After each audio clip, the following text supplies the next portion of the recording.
નમો અરિહંતાણં નમો સિદ્ધાણં નમો આયર્યાણં નમો જયાણં નમો લોયે સૌસાહુનમ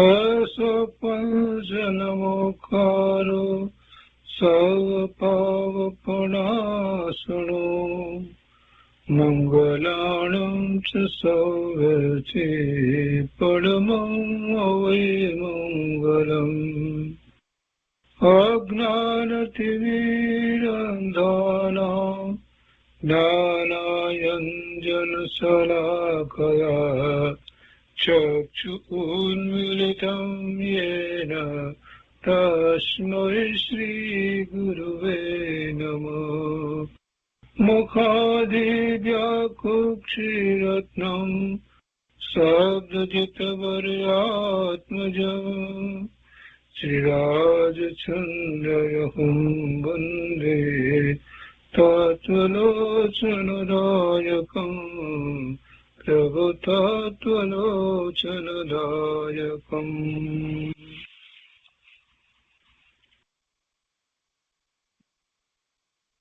કૃપાળુદેવના વચનામૃતનો સ્વાધ્યાય.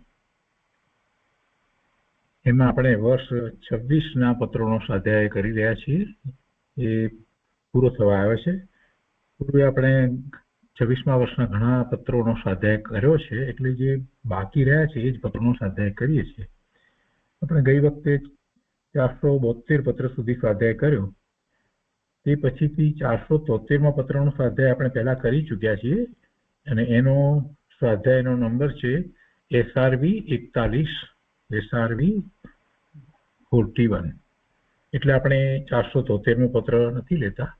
અને હવે છેલ્લા 3 પત્ર આમાં જે રહ્યા છે 474, 475 અને 476 26મા વર્ષના એ લઈએ છીએ.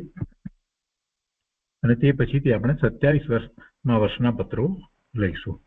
તો 474 એ સૌભાગભાઈ પ્રત્યે લખાયું છે, પણ એક જ વાક્ય લખાયું છે. શ્રી સૌભાગભાઈને પ્રત્યે લખાયું છે, અને એમાં તિથિ નથી. મુંબઈ આશોવદ સંવત 1949. ઓમ આત્મ ભાવના ભાવતા જીવ લહે કેવળ જ્ઞાન રે. આ એક ઉક્તિ લખવામાં આવી છે. કૃપાળુદેવે બહુ મહત્વની આ ઉક્તિ લખી છે. આત્મ ભાવના ભાવતા જીવ લહે કેવળ જ્ઞાન રે. અત્યારે વર્તમાનમાં તો એને જાપની જેમ પણ બોલવામાં આવે છે, ધૂનની જેમ પણ બોલવામાં આવે છે. આત્મ ભાવના ભાવતા જીવ લહે કેવળ જ્ઞાન રે. પણ એ એમ ધૂન લગાવવાથી કઈ કેવળ જ્ઞાન થતું નથી, સમ્યક દર્શન પણ થતું નથી. કૃપાળુદેવે જે ભાવ બતાવ્યો છે, ટૂંકમાં બતાવ્યો છે, પણ એ ગહન ભાવ છે. કેવળ જ્ઞાન સુધી પહોંચવાની જ્યારે વાત કરીએ છીએ તો કેવળ જ્ઞાનના સ્વરૂપને સમજીએ તો ખ્યાલ આવે છે કે એ આત્માનું જે સ્વરૂપ છે, એ આત્માની પૂર્ણ દશા છે. એવી અદ્ભુત દશા પ્રગટ કરવાનો પુરુષાર્થ પણ એવો જ હોય છે. કંઈ કેવળ જ્ઞાન થતું નથી. સમ્યક દર્શનથી ધર્મની શરૂઆત થાય, મોક્ષ માર્ગની શરૂઆત થાય, અને પછી એમાં કેવળ જ્ઞાન થતા સુધીમાં તો ઘણીવાર તો વધારે ભાવ પણ થાય. વધારેમાં વધારે 15 ભાવ કૃપાળુદેવે કયા છે સમ્યક દર્શન થયા પછીથી. અને એ તો ભાવ કયા છે, વર્ષની વાત નથી. એટલે એક ભાવ સમ્યક દ્રષ્ટિનો દેવલોકનો હોય તો વૈમાનિક દેવ થાય તો કેટલું એ સાગરોપમનું આયુષ પણ હોય એનું. એટલે એવા ભાવનો વિચાર કરીએ તો કેટલો બધો કાળ વીતી જાય ત્યાર પછીથી. એટલે સમ્યક દર્શન થયા પછીથી વર્ષ અપેક્ષાએ વિચાર કરીએ તો કેટલો કાળ વીતે ત્યારે એ કેવળ જ્ઞાન પ્રગટ કરી નિર્વાણ પામી અને સિદ્ધ થાય છે. તો એ બધા કોઈને એટલા વધારે ભાવ થયા હોય, એટલા 15 ભાવ સુધી થયા હોય, તો એમાં એટલો બધો સમય કેમ લાગે છે? કેમ કે કેવળ જ્ઞાનનો પુરુષાર્થ જ એવો છે. કેવળ જ્ઞાનનો પુરુષાર્થ કોઈ સામાન્ય પુરુષાર્થ હોતો નથી. પણ કૃપાળુદેવ અહીંયા આપણને વાત કહે છે કે એ કેવળ જ્ઞાનનો પુરુષાર્થ છે, એમાં પણ જે સમ્યક્તનો પુરુષાર્થ કર્યો હતો અને એમાં જે વિષય હતો એ જ વિષય રહે છે, વિષય બદલાતો નથી, વિષય તો એનો એ જ રહે છે. આત્મ ભાવના ભાવતા જીવ લહે કેવળ જ્ઞાન રે એમ કહ્યું એટલે આત્માની ભાવના ભાવતા, આત્માની ભાવના કહેતા એકાગ્રતા, વિશેષ એકાગ્રતા, એવી આત્મામાં એકાગ્રતા કરતા સમ્યક દર્શન થાય અને એથી આગળ વધી અને પૂર્ણ દશા પ્રાપ્ત થાય. આ આપણે બોલીએ છીએ પણ એ કઈ પુરુષાર્થની અપેક્ષાથી વિચાર કરીએ તો કઈ સહેલી વાત નથી. કેમ કે એમાં અનુભૂતિની અપેક્ષાથી વિચાર કરીએ, ગુણસ્થાનની અપેક્ષાથી વિચાર કરીએ તો એમાં ઉત્તરોત્તર ઉત્કૃષ્ટ થતું જાય છે. ઉત્કૃષ્ટ પણ ઉત્તરોત્તર એ રીતે વધતું જાય છે, એનાથી વધારે ઊંચું એનું એમાં ઊંચાઈ વધતી જાય છે, ડેપ્થ વધતી જાય છે. અને પરિણામ રૂપે જ વિચાર કરીએ તો એમાં વિશેષ શાંતિ થતી જાય છે, વિશેષ આનંદની અનુભૂતિ થતી જાય છે. અને પરની અપેક્ષાથી વિચાર કરીએ તો પરનું લક્ષ્ય તો છૂટી ગયું છે, પણ હવે તો પર સંબંધીનો વિકલ્પ ઉઠતો નથી, એમ આગળ વધતા તો થાય છે. સાતમા ગુણસ્થાનનો વિચાર કરીએ તો સાતમે ગુણસ્થાને મુનિને ક્યાં પરના કોઈના બીજાના વિકલ્પ આપે છે. સાતમેથી છઠ્ઠે આવે છે અને પાછા અંતર્મુહૂર્તમાં તો સાતમે પાછા જાય છે. તો એ કાળ દરમિયાન એમને તો આત્માનો જ વિચાર હોય છે, પર સંબંધીનો તો કોઈ વિચાર નથી હોતો. આ તો છઠ્ઠા સાતમા સુધીની વાત કરી, પછી તો શ્રેણી ચડે છે ત્યારે આગળ વધી અને કેવળ જ્ઞાન પ્રગટ કરે છે. એટલે આત્મ ભાવના ભાવતા પણ આત્માની ભાવનામાં કેટલો મોટો ફેર પડી જાય છે. એક ઉદાહરણ દ્વારા એ વાતને વધારે સારી રીતે સમજી શકાય. આપણે એમ કહીએ કે 5મા ધોરણની અંદર પણ એને સાયન્સની અંદર એમ કે શરીર શાસ્ત્ર ભણાવવામાં આવ્યું. 5મું ધોરણ સ્કૂલની અંદર એમાં પણ એને શરીર શાસ્ત્ર ભણાવવામાં આવ્યું અને એ બાળક આવીને આપણને એમ કે મારે અત્યારે શરીર શાસ્ત્ર ચાલે છે વિજ્ઞાનમાં એમ. અને એ જ શરીર શાસ્ત્રનો આગળ વિચાર કરીએ એ ફિઝિયોલોજી આઇજન તરીકે SSC ની અંદર લેતા હતા વિદ્યાર્થીઓ, અને એથી આગળ વધી અને મેડિકલમાં જ્યારે વિચાર કરીએ અને એથી પણ વધારે આગળ કરી અને એ પોસ્ટ ગ્રેજ્યુએશન કરે ત્યારે પણ તો એમાં કેટલો મોટો ફેર આવી જાય છે. છે તો શરીરનું શાસ્ત્ર પણ કેટલો મોટો ફેર છે.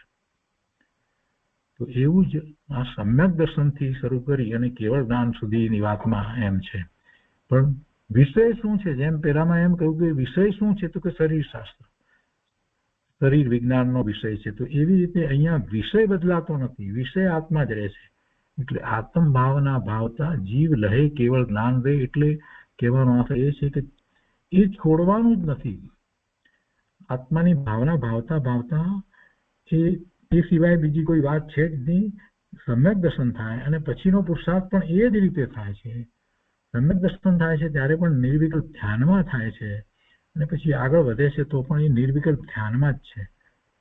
પુરુષાર્થ આખો નિર્વિકલ્પ ધ્યાનમાં પોતાના આત્માની અનુભૂતિ રૂપે જ પુરુષાર્થ છે. એમાં વિશેષ એકાગ્રતા, એટલે એમાં શાસ્ત્રની ભાષામાં કહીએ તો એમાં એકાગ્રતા એટલે લીનતા અને પછી રમણતા અને પછી સ્થિરતા એમ કહેવામાં આવે છે. તો એ આત્મ ભાવના ભાવતા જીવ લહે કેવળ જ્ઞાન. એટલે કેવળ જ્ઞાન સુધી આત્મામાં એકાગ્રતા કરતા પહોંચાય છે. એના દ્વારા આત્મામાં એકાગ્રતા કરવાનું મહાત્મ્ય સમજાય છે કે આત્મામાં એકાગ્રતા કરવી એ સિવાય બીજું કાંઈ કરવા જેવું નથી. કેવળ જ્ઞાનની પ્રાપ્તિનું કારણ પણ એ જ છે. પોતાના સ્વરૂપની અંદર સ્થિરતા થાય છે ત્યારે કેવળ જ્ઞાન થાય છે. એટલે આત્માની ભાવના કહેતા એકાગ્રતા. પૂજ્ય ગુરુદેવ કાનજી સ્વામીએ એ ભાવના શબ્દનો અર્થ જુદી જુદી વખતે જુદો થાય છે, સમજાવ્યું છે. અને અહીંયા એનો અર્થ થાય છે એકાગ્રતા, આત્મામાં એકાગ્રતા કરતા. એની જ પછી તાલાવેલી લાગ્યું એટલે ભાવતા શબ્દ મૂક્યો છે. એ જ એકાગ્રતા નહીં છે તાલાવેલી. એ સિવાય બીજું કાંઈ જ ગમે નહીં, બીજી કોઈ વાત ન હોય. ત્યારે સમ્યક દર્શન થાય, અનુભૂતિ થાય, પછી પણ એ જ રીતે આગળ વધે છે. એટલે આત્મ ભાવના ભાવતા જીવ લહે કેવળ જ્ઞાન દે. હવે જો લહે શબ્દ મૂક્યો છે તો એમાં શું છે કે સામાન્ય રીતે આપણે કોઈ પણ પદાર્થને ઘૂંટીએ છીએ એટલે એના ગુણો પૂરેપૂરા પ્રગટ થાય છે.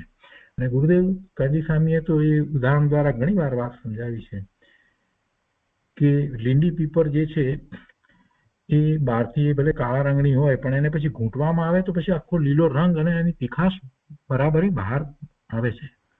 એ 64 તીખાશ એટલે રૂપિયો પૂરેપૂરી તીખાશ 100% તીખાશ એમાં જેટલી છે એ બધી જ બહાર આવે છે, ઘૂંટવાથી આવે છે.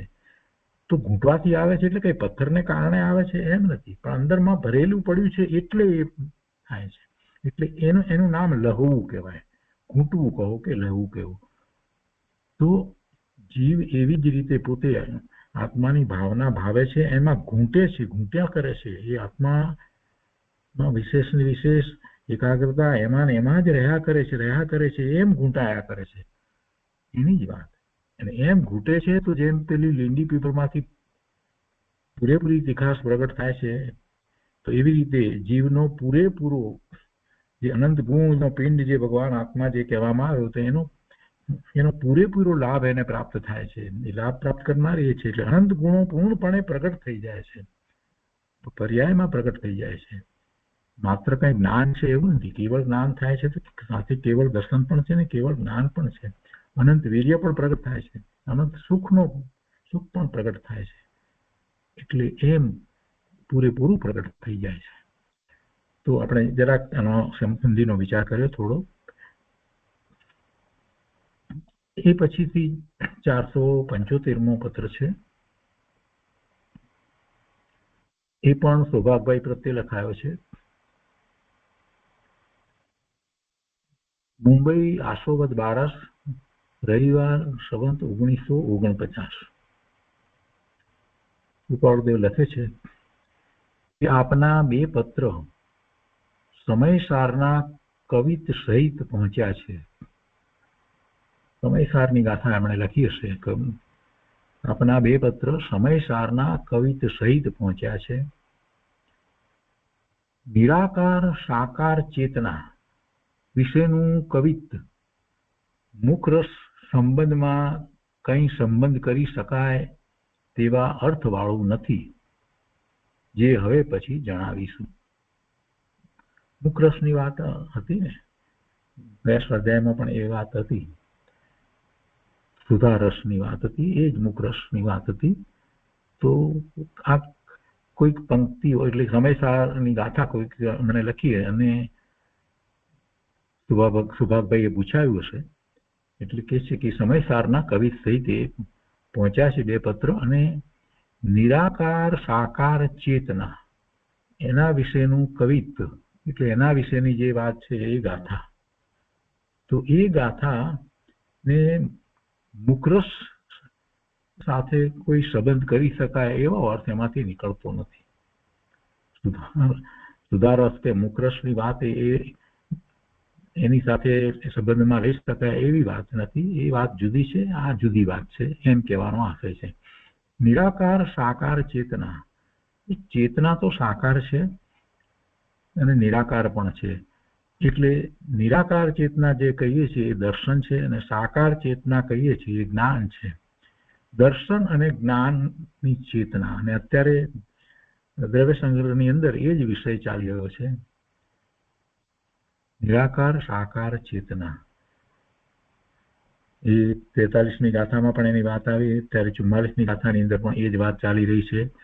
તો એ નિરાકાર શું છે અને સાકાર શું છે? તો નિરાકાર દર્શન છે અને સાકાર જ્ઞાન છે. એ સામાન્ય આપણી સમજ છે, અને એમાં વિશેષતાથી જરાક સમજીએ તો એટલી વાત રહે છે કે દર્શન એટલે સામાન્ય અવલોકન, સામાન્ય પ્રતિભાસ છે, અને એટલે એને નિરાકાર કહેવામાં આવ્યું. અને પછી વિશેષપણે જાણવું થાય છે, વિશેષપણે જે જાણવું થાય છે તો એને જ્ઞાન કહેવામાં આવ્યું, એટલે એને સાકાર કહેવામાં આવ્યું. કોઈ જગ્યાએ નિરાકાર સાકારની બદલે શબ્દ એવી રીતે પણ હોય છે, નિર્વિકલ્પ અને સવિકલ્પ એવા પણ શબ્દ પ્રયોગ હોય છે. એટલે જ્ઞાનને સવિકલ્પ અથવા સાકાર કહેવામાં આવ્યું છે. પણ એ વિકલ્પ એટલે એનો અર્થ એવો નથી મનના વિકલ્પો, એ વિકલ્પોની વાત નથી હોતી. એ વિસ્તૃત રૂપે જાણવું, વિશેષ રૂપે જાણવું, પૂરેપૂરું જાણવું એ જ્ઞાનનું કાર્ય છે. દર્શન જે છે એ અવલોકે છે. સત્તા, એક સમગ્ર આખી સત્તા જે છે તે સત્તા અવલોકન, એને દર્શન કહેવામાં આવ્યું છે. તો એ નિરાકાર સાકાર ચેતના, તો એની ગાથા સૌભાગભાઈ લખી હશે અને પછી એમાં અમુક રસનો સંબંધ કંઈક પૂછાવડાયો હશે તો કૃપાળુદેવ કહે છે કે એ વિશેનું કવિ એ મુખરસ સંબંધમાં કંઈ સંબંધ કરી શકાય તેવા અર્થવાળું નથી. એ પંક્તિઓનો આ મુખરસ સાથે સંબંધ થઈ શકે એવી વાત નથી. મુખરસની વાત જે છે એ પહેલા જ કૃપાળુદેવે જે રીતે સમજાવ્યું એ પ્રમાણે જે સમ્યક દ્રષ્ટિ જીવ છે એને વિશેષ એકાગ્રતા સમાધિ કરવા માટે એનો એક આધાર છે, એ રીતે એમણે વાત લીધી હતી. પછી કહે છે કે જે હવે પછી જણાવીશું. પછી બીજી બે પંક્તિ એમણે લખી છે અહીંયા. શુદ્ધતા વિચારઈ ધ્યાવઈ, શુદ્ધતા મેં કેલી કરઈ, શુદ્ધતા મેં સ્થિર વહે, અમૃત ધારા બરસે. શુદ્ધતા વિચારે ધ્યાવઈ, શુદ્ધતાનો વિચાર કરે ને શુદ્ધતાને ધ્યાવે. શુદ્ધતાને ધ્યાવવી એટલે શું? ધ્યાનમાં શુદ્ધતા જ આવે. કેવી રીતે આવે? તો શુદ્ધતા તો પોતાના સ્વરૂપની શુદ્ધતા છે. સ્વરૂપ શુદ્ધ જ છે. સ્વરૂપ ક્યારેય મલિન થયું જ નથી. જે બદલાય છે, પરિણમે છે એ પર્યાય છે. એ એક સમયનું હોવાપણું છે, એને એક સમયનું સત કહેવાય છે. અને જે ત્રિકાળ સત છે તે પોતાનું અનંત ગુણનો પિંડ એવું પોતાનું સ્વરૂપ છે. અને એ ત્રિકાળ જે રહે છે એ શુદ્ધ છે. એ શુદ્ધ છે, એમાં મલિનતા પહોંચી શકે નહીં. એમાં અનંત ગુણ જે કહેવામાં આવ્યા છે તો એમાં અનુજીવી અને પ્રતિજીવી એમ બે પ્રકારના ગુણ હોય છે. અનુજીવી ગુણના પરિણમનથી જે પરિણામ થાય છે એનો આપણને ખ્યાલ છે. જ્યારે પ્રતિજીવી જે ગુણ જે છે એ એવા ગુણ છે કે જેને કારણે જીવને પર્યાયમાં કોઈ પણ પ્રકારે મલિનતા થતી હોય તો એ મલિનતા એ આત્મામાં પેસે નહીં, ઘૂસે નહીં, એવા એ પ્રતિજીવી ગુણ હોય છે. અને એટલે જ એ અનંત ગુણ છે. જીવને જેટલા પણ ભાવ થાય, વિકારી ભાવ ગમે તે પ્રકારે થાય તો પણ એ, અને ઘણો લાંબો સમય રહે તો પણ એ ભાવ મૂળ દ્રવ્યમાં પેસતો નથી, ઘૂસતો નથી, મૂળ દ્રવ્યને મલિન કરતો નથી. એમ તો એમાં જીવમાં એવા પ્રતિજીવી ગુણ રહ્યા છે કે જેને કારણે એ મલિન થાય નહીં. એવા ઘણા ગુણ રહ્યા છે. એટલે જેવો ભાવ, કોઈ પણ ભાવ થાય છે, કોઈ પણ પ્રકારનો કનિષ્ઠ ખરાબમાં ખરાબ ભાવ થાય છે તો પણ એમાં પ્રવેશતો નથી. કોઈ શુભ ભાવ થાય છે પણ પ્રવેશતો નથી. આત્મામાં જેટલા જે રીતે ગુણ છે એ રીતે જ એનો ભાવ, એક સરખો સ્વભાવ જે છે એ જળવાઈ રહે છે. એટલે એ તો વસ્તુ શુદ્ધ જ છે. અને એવો શુદ્ધનો નિર્ણય કરે, એને વિચારે કે આવું જ શુદ્ધ સ્વરૂપ છે અને અનંતકાળથી જો એ મલિન થયું જ નથી તો ભવિષ્યમાં પણ એ મલિન થવાનું જ નથી. તો એવી પોતાની વસ્તુ જે છે એ એવી શુદ્ધ હોવા છતાં વર્તમાન પરિણામ કેમ પોતાને મલિન થાય છે? જ્યારે એમ વિચાર કરે તો એને ખ્યાલ આવે છે કે એને તો ક્યારેય એ શુદ્ધતાનો નિર્ણય જ નહોતો કર્યો. પોતાના શુદ્ધ સ્વરૂપ, ત્રિકાળી શુદ્ધ સ્વરૂપનો નિર્ણય કર્યો જ ન હતો અને એનું લક્ષ્ય કર્યું જ નહીં. એટલે પછી એને એવા પરિણામ ક્યાંથી થાય? હવે એનો વિચાર કરી અને એનું લક્ષ્ય કરવું એટલે એને ધ્યાવે. શુદ્ધતા વિચારે ધ્યાવે. વિચાર એટલે પહેલા એ ચિંતન ધ્યાનમાં પોતાના શુદ્ધ સ્વરૂપનો વિચાર કરે અને પછી એવું જ ધ્યાન કરે, એને ધ્યાવે. એનો જ લક્ષ્ય કરે, ઉપયોગ એ તરફ વાળે. અને એમ કરતા પોતાને અનુભૂતિ થાય. અનુભૂતિ થાય એમાં એને પોતાનું જેવું સ્વરૂપ જે છે એ સ્વરૂપ એને અનુભવમાં આવે. એટલે એવા પ્રગટ ગુણ પ્રગટે. જે અનંત ગુણ જે છે એનું ભવન અંદરમાં ચાલી રહ્યું છે એ જ એને પર્યાયમાં પ્રગટ થાય, અંશે પ્રગટ થાય. અને વારંવાર પછી એ કરે. ધ્યાવેમાં પછી આગળ બીજો પણ અર્થ એવો આગળ આવી જાય છે કે ધ્યાવે એટલે વારંવાર કરે, એવું ધ્યાન એનું વારંવાર કર્યા જ કરે. તો એમ કરતા એનો સમય પણ વધારે વધતો જાય છે.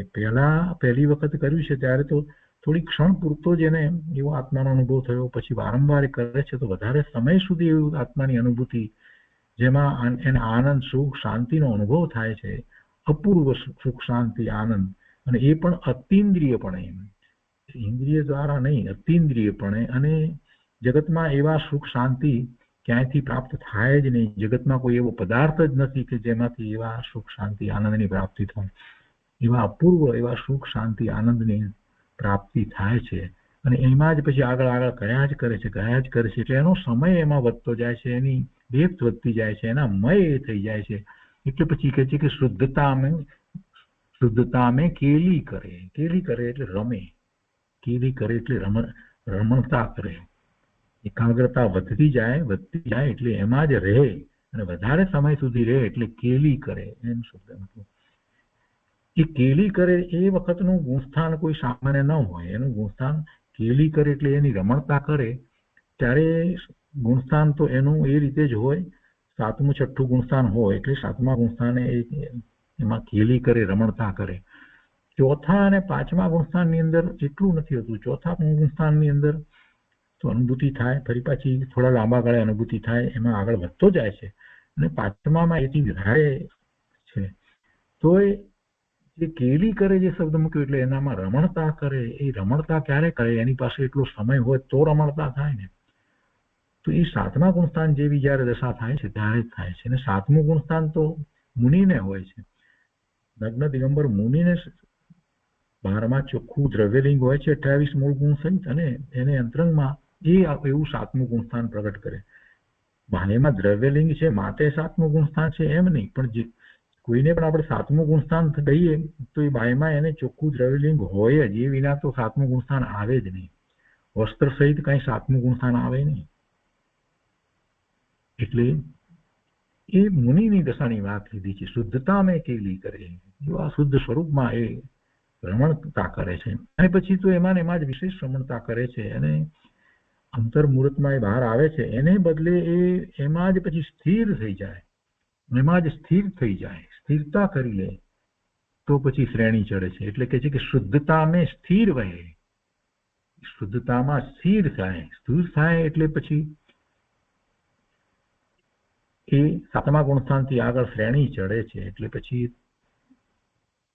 અંતર્મુહૂર્તમાં તો એ 10મા ગુણસ્થાન સુધી પહોંચે છે. પણ 8મા ગુણસ્થાને પહેલું શુક્લદાન પ્રગટ્યું છે. પછી તો એ 10મા ગુણસ્થાનેથી પછી ક્ષપક શ્રેણી ચડ્યો હોય એ પછી ધ્યાનમાં ને ધ્યાનમાં જ આગળ વધે છે. તો 12મા ગુણસ્થાને પહોંચે છે. ત્યાં એને જે ચારિત્ર મોહનીય કર્મની પ્રકૃતિ હતી એના બધાનો ક્ષય થઈ જાય છે. એટલે કે 12મું ક્ષીણ મોહ ગુણસ્થાન છે, ત્યાં એ પહોંચે છે. અને હજી અંતરમાં જ છે, અંતરમાં વિશેષ એકાગ્રતા પૂર્વક જ છે. એટલે એની એવી સ્થિરતા થઈ છે. ત્યારે પછી એને 12મા ગુણસ્થાને બીજું શુક્લ ધ્યાન પ્રગટ થાય છે. અને પછી એ હરિયંત પરમાત્મા થાય છે. એટલે 13મું ગુણસ્થાન આવે છે. અને એમાં એમ કહેવાય કે અમૃત ધારા વરસે, અમૃત ધારા વરસે. તો આખી વાત જે છે ત્યાં સુધીની વાત અહીંયા એ બધી લીધી છે. પણ બધું થાય છે કઈ રીતે? પોતાના શુદ્ધ સ્વરૂપનો નિર્ણય કરી અને એમાં જ આગળ વધી અને એ થાય છે. આગળ લખે છે અહીંયા કે એ કવિતમાં સુધારસનું જે મહાત્મ્ય કહ્યું છે તે કેવળ એક વિસ્રસા એટલે કે સર્વ પ્રકારના અન્ય પરિણામથી રહિત અસંખ્યાત પ્રદેશી આત્મદ્રવ્ય, એટલે એમાં પરિણમે તે કેવળ એક વિસ્રસા પરિણામે સ્વરૂપસ્થ એવા અમૃતરૂપ આત્માનું વર્ણન છે. કોઈક અપેક્ષાએ 7મા ગુણસ્થાનની એવી દશા જેની અંદર એને પ્રચુર સ્વસંવેદન હોય એને પણ અહીંયા લઈ શકાય અમૃત ધારા માટે થઈને, એવો પણ અર્થ થઈ શકે. પણ મુખ્યતા જો વિચાર કરીએ તો એ કેવળી પરમાત્માની હોય. તો કે છે કે કવિતમાં સુધારસનું જે મહાત્મ્ય કહ્યું છે તે કેવળ એક વિસ્રસા પરિણામે એટલે સ્વરૂપસ્થ એવા અમૃતરૂપ આત્માનું વર્ણન છે. અને તેનો પરમાર્થ યથાર્થ હૃદયગત રાખ્યો છે, જે અનુક્રમે સમજાશે. એટલે આખો જે પુરુષાર્થ છે એમાં એ આધાર થાય છે, એ સુધારસ જે છે એ. તો અહીંયા આખો પુરુષાર્થ તો બતાવે છે કે શુદ્ધતા વિચારે એટલે સમ્યક દર્શન ની પહેલાની મુમુક્ષુની તો વાત લીધી છે અને પછી છે અમૃત ધારણા સુધી પહોંચે એટલે એ પુરુષાર્થમાં એને એ જે સુધારસ જે છે એને આધાર થાય છે. એટલે અહીંયા એ વાત એમણે પછી ફરીથી સમજાવી. તો આ જે ઉપરનું કવિ લખ્યું છે એમાં સુધારસનું જે મહાત્મ્ય કહ્યું છે, પેલા આવુના પત્રમાં કહ્યું હતું, તે કેવળ એક વિશ્રસા પરિણામે એટલે આવા સ્વરૂપમાં સ્થિરતા કરવાના વિશેષ પરિણામથી જે આગળ વધે છે તો એને માટે એ આધાર થાય છે. એટલે એ અમૃતરૂપ આત્માનું વર્ણન છે અને તેનો પરમાર્થ યથાર્થ હૃદયગત રાખ્યો છે, જે અનુક્રમે સમજાશે.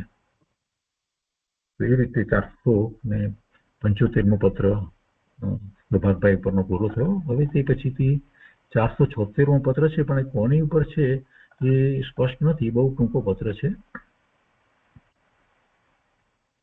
મુંબઈ આશ્વિન એટલે આસો માસ સંવંત 1949.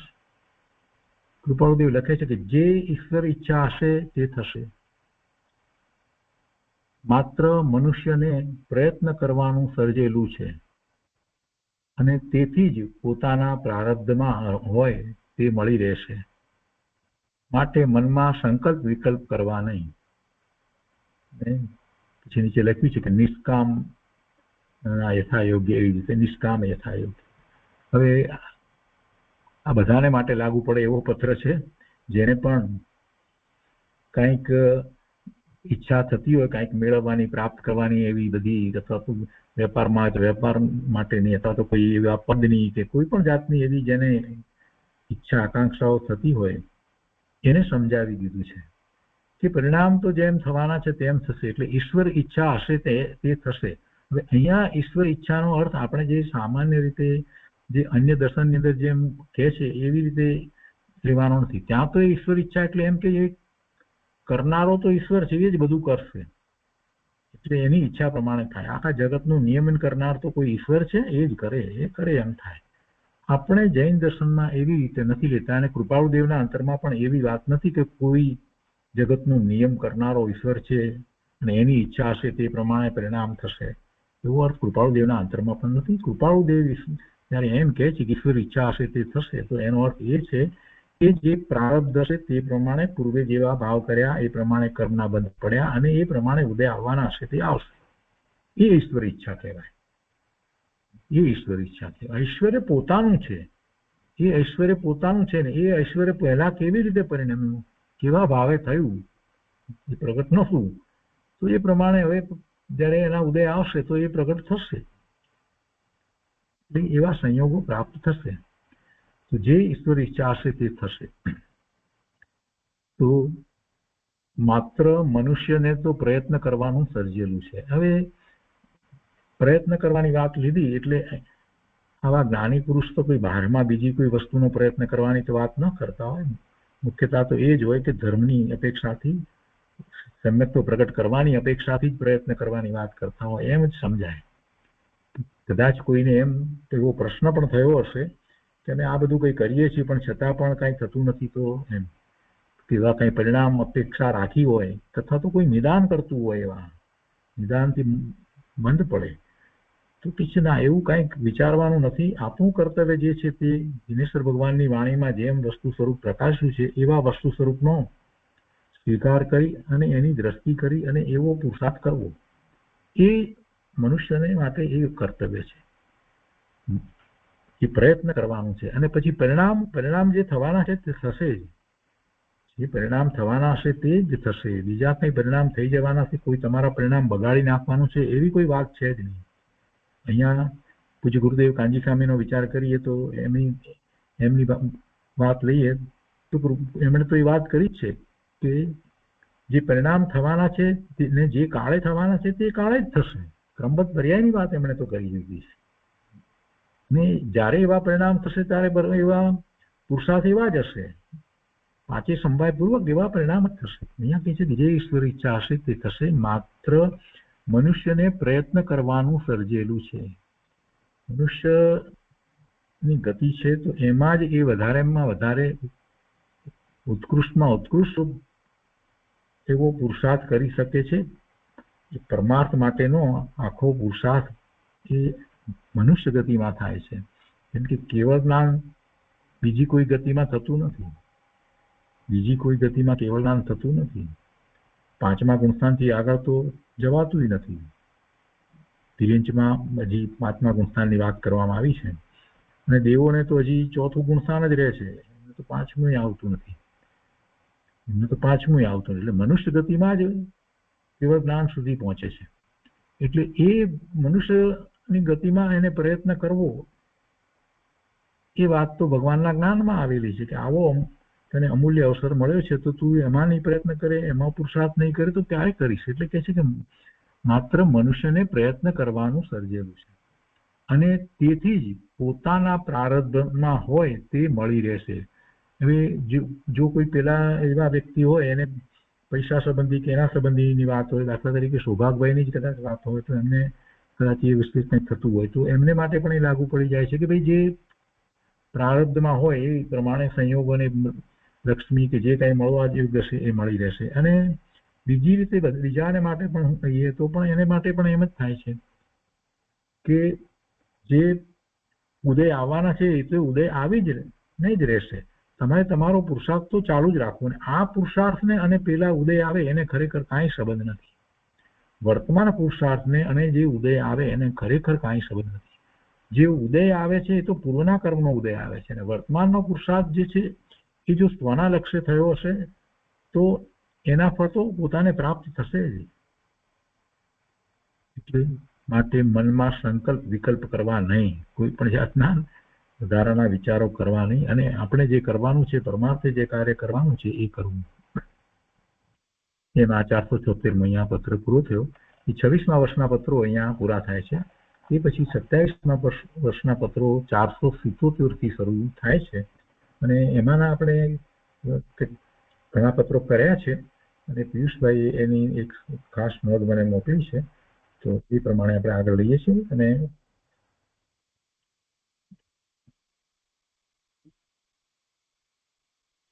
તો એમાં 477 થી શરૂ કરી અને 482 સુધીના પત્રોનો સ્વાધ્યાય આપણે કરી ચૂક્યા છીએ અને એના સ્વાધ્યાય નંબર જે છે તે SRV 42 છે. 477, 478, 479, 480, 481 અને 482 એનો સ્વાધ્યાય નંબર છે SRV 42. એટલે ત્યાં સુધી આપણે કર્યા છે. તે પછીથી 483, 484, 485 આ 3 પત્ર છે એનો સ્વાધ્યાય આપણે એ વખતે કર્યો ન હતો. આજે 483, 484 અને 485 એ પત્રો આગળ લઈએ છીએ.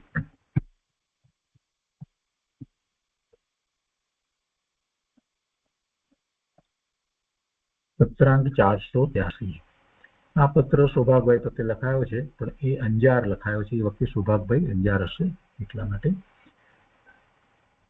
કૃપાળુ એવું લખે છે કે મોહમય એટલે મુંબઈ, મોહમય મહાવદ ચોથ શુક્રવાર સંવંત 1950. પરમ સ્નેહી શ્રી સૌભાગ શ્રી અંજાર, કચ્છમાં અંજાર ગામ છે ત્યાં ગયા હશે, ત્યાં હશે ક્લેમની પત્ર ત્યાં લખ્યો છે. કૃપાળુદેવ લખે છે કે તમારા પત્રો પહોંચ્યા છે તે સાથે પ્રશ્નોની ટીપ ઉતારીને બીડી તે પહોંચી છે. એટલે પ્રશ્નો લખી અને એમણે એક એની ખાસ નોંધ કરી અને મોકલી હશે સાથે એ પણ મળી છે. તે પ્રશ્નોમાં જે વિચાર જણાવ્યા છે તે પ્રથમ વિચાર ભૂમિકામાં વિચારવા જેવા છે. પ્રશ્નોમાં જે વિચાર જણાવ્યા છે એટલે પ્રશ્નો કર્યા એ દ્વારા ખ્યાલ આવે ને કે આ પ્રશ્ન આવો પ્રશ્ન કર્યો છે તો શું એમનો વિચાર ચાલતો હશે. એટલે કે છે કે પ્રશ્નોમાં જે વિચાર જણાવ્યા છે તે પ્રથમ વિચાર ભૂમિકામાં વિચારવા જેવા છે. જે પુરુષે તે ગ્રંથ કર્યો છે તેણે વેદાંત આદિ શાસ્ત્રના અમુક ગ્રંથના અવલોકન ઉપરથી તે પ્રશ્નો લખ્યા છે. હવે આ પ્રશ્નો કોઈ સુભાગભાઈના લાગતા નથી, કોઈક બીજાના પ્રશ્નો છે અને અંજારમાં એમને કોઈકનો એવો સમાગમ થયો હશે સૌભાગભાઈને એટલે એમની પાસેથી એક કંઈક એમણે જે પ્રશ્ન અને કદાચ સાથે જવાબ પણ આપ્યા હશે, એ બધું કંઈક હશે, એ આખું ઉતારી અને કૃપાળુદેવને એમ સૌભાગભાઈએ મોકલ્યું છે એમ લાગે છે. તો કે છે કે તે પ્રથમ વિચાર ભૂમિકામાં વિચારવા જેવા છે, પ્રથમ વિચાર ભૂમિકામાં વિચારવા જેવા છે. આગળ વધેલા માટે બહુ કામના નથી.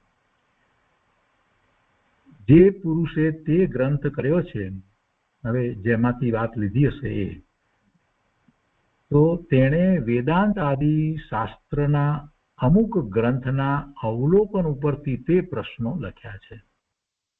વેદાંત આદિ શાસ્ત્રના અમુક ગ્રંથના અવલોકન ઉપરથી તે પ્રશ્નો લખ્યા છે. હવે જૈન દર્શનમાં અને વેદાંતમાં ઘણો મોટો ફેર છે, પણ છતાં એમ કહેવાય કે બીજા અન્ય દર્શન કરતા જૈન દર્શનથી જો કોઈ નજીક હોય તો વેદાંત છે, પણ છતાંય વેદાંતમાં આખી પૂર્ણ વાત નથી, કેમ કે જિનેશ્વર ભગવાનની વાણી સિવાય પૂરેપૂરી વાત ક્યાંય બીજે હોય નહીં, અને કોઈ પણ જાતના વિરોધાભાસ ના આવે એવી રીતે અને અનેકાંત દ્વારા વસ્તુ સ્વરૂપને પ્રકાશ કરનાર તો જિનેશ્વર ભગવાન જ હોય, બીજા કોઈની એક ક્ષમતા હોઈ શકે જ નહીં. એટલે ભલે વેદાંતમાં કેટલીક વાત સારી લાગે, બધી વાત ઠીક છે, પણ મૂળ વાતમાં ત્યાં ફેર છે. જીવના મોક્ષની વાતમાં ફેર છે, જેનો મોક્ષ થાય એ કોઈ પરમાત્મામાં ભળી જાય એવી વાત છે. પર્યાયને માનતા નથી, તો પછી આખો પુરુષાર્થ તો પર્યાય રૂપે તો થાય છે. એટલે એ બધી કેટલીક વાત છે. તો કૃપાળુદેવ કહે છે કે તેણે વેદાંત આદિ શાસ્ત્રના અમુક ગ્રંથના અવલોકન ઉપરથી તે પ્રશ્નો લખ્યા છે. અત્યંત આશ્ચર્યયોગ્ય વાર્તા એમાં લખી નથી, કોઈ એવી મોટી વાત કોઈ એમાં નથી લખી, કોઈ આશ્ચર્યયોગ્ય વાત નથી, કેમ કે પ્રથમ વિચાર ભૂમિકામાં વિચારવા જેવા છે એમ લખ્યું એટલે એમાં વાત આવી ગઈ કે બહુ સામાન્ય છે. એ પ્રશ્નો તથા તે જાતિના વિચાર ઘણા વખત પહેલા વિચાર્યા હતા, ઘણા વખત પહેલા કૃપાળુદેવ કહે છે કે વિચાર્યા હતા, અને એવા વિચારની વિચારણા કરવા વિશે તમને તથા ગોસાળિયાને જણાવ્યું હતું. તેમજ બીજા તેવા મુમુક્ષુને તેવા વિચારના અવલોકન વિશે કહ્યું હતું, અથવા કહેવાનું થઈ આવે છે કે જે વિચારોની વિચારણા ઉપરથી અનુક્રમે સદ અસદનો પૂરો વિવેક થઈ શકે. વિચારોની વિચારણા ઉપરથી, એના ઉપરથી જે વિચાર કરવામાં આવે એવા પ્રશ્નો લઈને, તો એના ઉપરથી સદ અસદનો પૂરો વિવેક થઈ શકે.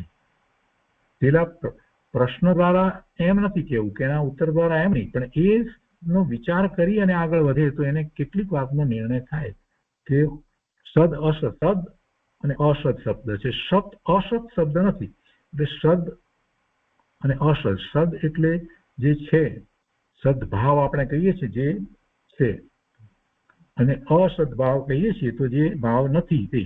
તો એવી રીતે સદ અસદ એટલે જે છે અને જે નથી નો પૂરો વિવેક થઈ શકે, કેમ કે એ વિવેક કરવો જરૂરી છે. જે છે, જે હોવાપણે છે, બીજી રીતે કહીએ તો જે અસ્થિ છે અને જે અસ્થિ નથી એનો વિવેક થવો જોઈએ. એટલે જે હોવાપણે છે એનો અને જે હોવાપણે નથી એનો જ્યાં સુધી વિવેક ન થાય ત્યાં સુધી જીવને પોતાના સ્વરૂપનું જેવું જિનેશ્વર ભગવાને કહ્યું છે એવું જ્ઞાન ભાન થતું નથી. એટલે એ મહત્વનું છે. પણ એ વિચારણાથી થાય, કોઈક પ્રકારે એવી વિચારણા કરવામાં આવે તો થાય. પ્રશ્ન કદાચ એવો આમાં તો નથી, પણ આપણે એમ માનીએ કે પ્રશ્ન એવો હોય કે આ જીવ ક્યારથી છે, તો પછી એનો હોવાપણાનો વિચાર કરવામાં આવે અને પછી આ જે ગતિનો વિચાર કરવામાં આવે, ગતિ એ ખરેખર છે જ કે કેમ, તો કે એ ખરેખર ગતિ નથી કઈ. તો સંસાર પર્યાયની અંદર આ બધી ચાર ગતિ વગેરે જે છે એ કઈ જીવનું ખરેખર સ્વરૂપ નથી. તો જે છે તો જીવ છે, અને પછી ક્યાં સુધી રહેશે અને કેવી રીતે રહેશે, આ બધો જયારે વિચાર કરે તો એને સત અસતનો પણ ખ્યાલ આવે, હોવાપણું છે એનો પણ ખ્યાલ આવે, નથી હોવાપણાનો ખ્યાલ આવે, અસ્થિ છે અને નાસ્તિ છે વસ્તુ એનો પણ ખ્યાલ આવે. એમ સદ અસદનો પોતે જાતે એમાં વિવેક કરી શકે, એ બધું સમજી શકે. આ તો સામાન્ય આપણે ઉદાહરણથી વાત લીધી છે, આપણે જાણતા નથી એ પ્રશ્ન વગેરે શું છે. આગળ કૃપાળુદેવ લખે છે કે હાલ 7-8 દિવસ થયા શારીરિક સ્થિતિ જ્વરગ્રસ્ત હતી, એટલે કે તાવ આવતો હતો એમને, જ્વરગ્રસ્ત હતી. હમણાં 2 દિવસ થયા ઠીક છે. આગળ લખે છે કે કવિતા બીડી તે પહોંચી છે. એમણે કોઈ કવિતા પણ સાથે મોકલી છે, તો લખે છે કે જે કવિતા બીડી તે પહોંચી છે તેમાં આલાપિકા તરીકેના ભેદમાં તમારું નામ બતાવ્યું છે. આલાપિકા એટલે શું થાય કે કવિતાની અંદર એમાંથી તમને એ નામ મળે, એવી રીતે એ કવિતા લખાઈ હોય કે એમાંથી પછી તમને એ નામ મળે, તમે એવી રીતે એમાં અક્ષરો એવી રીતે ગોઠવ્યા હોય એમાં. તો કે તેમાં આલાપિકા તરીકેના ભેદમાં તમારું નામ બતાવ્યું છે અને કવિતા કરવામાં જે કંઈ વિચક્ષણતા જોઈએ તે બતાવવાનો વિચાર રાખ્યો છે. કવિતા ઠીક છે, કવિતાર્થે આરાધવા યોગ્ય નથી, સંસાર અર્થે આરાધવા યોગ્ય નથી. કવિતાર્થે આરાધવા યોગ્ય નથી, સંસાર અર્થે આરાધવા યોગ્ય નથી. ભગવદ ભજનાર્થે, આત્મકલ્યાણ અર્થે જો તેનું પ્રયોજન થાય તો જીવને તે ગુણની ક્ષયોક્ષમતાનું ફળ છે. જે વિદ્યાથી ઉપસમ ગુણ પ્રગટ્યો નહીં, વિવેક આવ્યો નહીં કે સમાધિ થઈ નહીં, તે વિદ્યાને વિશે રૂડા જીવે આગ્રહ કરવા યોગ્ય નથી. આ સાથે બીજી વાત એટલા માટે લખી કે આવા કેટલાય બધા કાવ્યો વગેરે લોકો લખતા હોય છે જેને સમ્યક દર્શન પણ નથી અને જેને ધર્મનું કોઈ જ્ઞાન નથી, એ બધા પણ નાના મોટા એવા કેટલાય કાવ્યો લખે, રચનાઓ કરે બધી, અને ગાતા હોય છે અને બધી એને ભક્તિ કરતા હોય છે. તો કૃપાળુદેવ કહે છે એ વાતને એની ઉપર બેસાડીએ તો આપણને ખ્યાલ આવે કે જે વિદ્યાથી ઉપસમ ગુણ પ્રગટ્યો નહીં, વિવેક આવ્યો નહીં કે સમાધિ થઈ નહીં, તે વિદ્યાને વિશે રૂડા જીવે આગ્રહ કરવા યોગ્ય નથી. એટલે એવી કવિતાઓ કર્યા કરે. ઘણા લોકોને એવું હોય છે, કર્યા કરે એનો રાગ પાછો બેસાડે અને સિનેમાના ગીતના રાગ ઉપર એ કર્યા કરે. આવું બધું ખૂબ જોવા મળે છે ભારતની અંદર, ખૂબ છે. પાછા એકબીજાને મોકલ્યા કરે. એનાથી શું લાભ? એનાથી કાંઈ લાભ થતો નથી, ઉપસમ ગુણ પ્રગટ થતો નથી, કોઈ એ સત અસતનો વિવેક પણ થતો નથી. અથવા તો બીજી રીતે કહીએ તો જે આદરવા યોગ છે અને જે આદરવા યોગ નથી, ઉપાદેય અને હેય, એનો પણ નિર્ણય થતો નથી. તો પછી સમાધિની તો ક્યાં વાત રહી? તો એ બધા વિશે રૂડાજીવે એટલે જે મોક્ષાર્થી જે છે એને એનો આગ્રહ કરવા યોગ નથી. એવા બધા પડવાની જરૂર નથી. અને એ રોજે રોજ વાંચે ને ગાયા કરે ને એનાથી કોઈ લાભ થાય નહીં. એ વાત પણ સાથે લખી દીધી છે. આગળ કહે છે કે હાલ હવે ઘણું કરી, એમના વેપાર સંબંધીની વાત લખી છે. હાલ હવે ઘણું કરી મોતીની ખરીદી બંધ રાખી છે. વિલાયતમાં છે તેનો અનુક્રમે વેચવાનો વિચાર રાખ્યો છે. જો આ પ્રસંગ ન હોત તો તે પ્રસંગમાં ઉદ્ભવ થતી જંજાળ અને તેનું ઉપસમાવવું થાત નહીં. હવે તે સ્વસંવેદ્ય રૂપે અનુભવવામાં આવેલ છે. તે પણ એક પ્રકારનું પ્રારબ્ધ નિવર્તન રૂપ છે. એટલે આ પણ એક પ્રકારે પ્રારબ્ધ છે કે જેથી કરીને હવે આ બધું થઈ રહ્યું છે. તો પોતાને સ્વસંવેદન તો છે જ, 24મા વર્ષથી આખી વાત તે જ ચાલી રહી છે. તો હવે તે સ્વસંવેદન રૂપે અનુભવવામાં આવેલ છે. પેલી જંજાળ ગઈ છે તો પોતાને એ ઉપસમ ભાવ અત્યારે થયો છે. જો આ ન ગઈ હોત તો કદાચ ઉપસમ ભાવ એવો ઉપસમવું થાત નહીં. હવે તે સ્વસંવેદન રૂપે અનુભવવામાં આવે છે એ ઉપસમપણું, અને તે પણ એક પ્રકારનું પ્રારબ્ધ નિવર્તન રૂપ છે.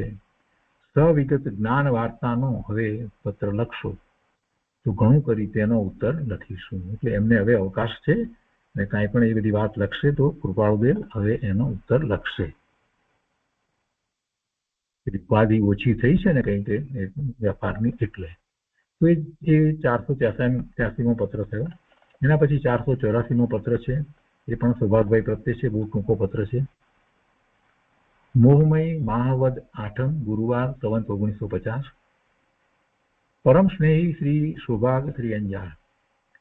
અત્રેના ઉપાધિ પ્રસંગમાં કંઈક વિશેષ સહનતાથી વર્તવું પડે એવી મોસમ હોવાથી, એટલે એવા સંયોગો આવ્યા છે. વેપારના સંયોગોને મોસમ કહેવામાં આવે છે કોઈ અપેક્ષાએ.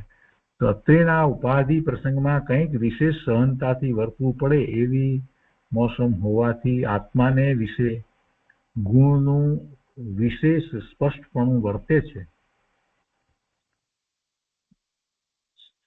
સહનતાથી વર્તવું પડે એવી મોસમ હોવાથી, હવે સહનતાથી વર્તવું પડે ને છતાં કૃપાળુદેવને તો પોતાના ગુણોનું વિશેષ સ્પષ્ટપણું જ વર્તે છે. ઉપાધિ પ્રસંગમાં કંઈક વિશેષ સહનતાથી વર્તવું પડે એટલે એ આવે છે તો પણ એ તો એમને ઉદય ભાવે જ રહે છે. એવી મોસમ હોવાથી, એટલે એવો આખો પ્રસંગ થઈ રહ્યો હોવાથી આત્માને વિશે ગુણનું વિશેષ સ્પષ્ટપણું વર્તે છે. એટલે વધારે આ તરફ જોર આપે છે કૃપાળુદેવ. પેલું બધું છે તો આ તરફ વધારે જોર આપે છે, સ્વ તરફ વધારે વળ્યા હોય. ઘણું કરીને હવેથી જો બને તો નિયમિતપણે કઈ સત્સંગ વાર્તા લખશું. પછી લખે છે હા એટલે આજ્ઞાકીત સ્વથી પ્રણામ, એટલે એના અર્થ નથી સ્વભાવ ભાવે કે કોઈક રીતે પ્રણામ. એ પછી 485મો પત્ર છે, એ પણ સૌભાગભાઈ પ્રત્યે જ લખાયો છે. મુંબઈ ફાગણ સુદ ચોથ રવિવાર સંવત 1950.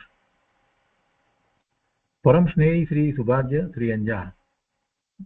હાલ ત્યાં ઉપાધિના અવકાશે કઈ વાંચન આદિ પ્રકાર થતો હોય તે લખશું. એટલે ઉપાધિના અવકાશે એટલે તમને ઉપાધિમાંથી સમય પ્રાપ્ત થઈને અવકાશ મળતો હોય તો એનો અર્થ એમ થાય. ઉપાધિના અવકાશ એનો અર્થ એવો થાય જે કંઈ ચાલી રહ્યું હોય એ તો ઉપાધિ કહેવાય, પણ એમાંથી જે અવકાશ ને કારણે વાંચન આદિ કરતા હોય અને એમાં કઈ વાત હોય તો એ લખશો એમ. હાલ ત્યાં ઉપાધિના અવકાશે કાંઈ વાંચન આદિ પ્રકાર થતો હોય તે લખશો.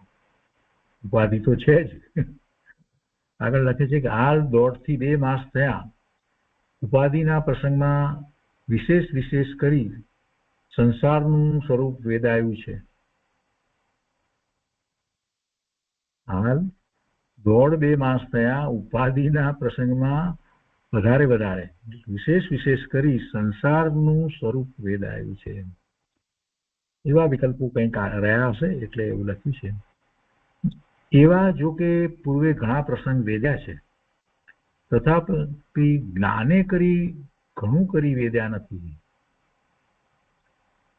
આ દેહ અને તે પ્રથમનો બોધ બીજ હેતુ વાળો દેહ, તેમાં થયેલું વેદન તે મોક્ષ કાર્ય ઉપયોગી છે. બે વાત લીધી. આ દેહ ધાર્યો છે એમાં કૃપાળુદેવ તો પોતાનું કાર્ય કરી જ રહ્યા છે. એટલે આ દેહ અને તે પ્રથમનો બોધ બીજ હેતુ વાળો દેહ, તેમાં થયેલું વેદન, એટલે કે એ પહેલા જયારે વેદન થયું, બોધ બીજની પ્રાપ્તિ અને સમ્યક દર્શન થયું, એ થયેલું વેદન, એ વેદન તે મોક્ષ કાર્ય ઉપયોગી છે. એટલે આ દેહ છે તે અને પેલું વેદન એ મોક્ષના કાર્ય ઉપયોગી છે, મોક્ષની પ્રાપ્તિમાં ઉપયોગી છે. બે વસ્તુ ઉપયોગી છે, દેહને પણ કહ્યું અને બીજું જે બોધ બીજ હેતુ વાળો દેહ તેમાં થયેલું વેદન, એ વખતે જે વેદન થયું, સમ્યક દર્શન થયું છે, એ વેદન, પહેલું વેદન એ ઉપયોગી છે. કેમ કે હવે એ જ થઈ રહ્યું છે, એ જ ચાલી રહ્યું છે, એ જ વધી રહ્યું છે. હવે લખે છે કે વડોદરા વાળા માકુભાઈ અત્રે છે, તેમનું સાથે પ્રવૃત્તિમાં વસવું અને કાર્ય કરવાનું થયા કરે છે. એટલે આ વેપારમાં ક્યાંક કોઈક રીતે હશે સાથે. એમ આ પ્રસંગ વેદવાનો તેમને પણ પ્રકાર બન્યો છે. વૈરાગ્યવાન જીવ છે,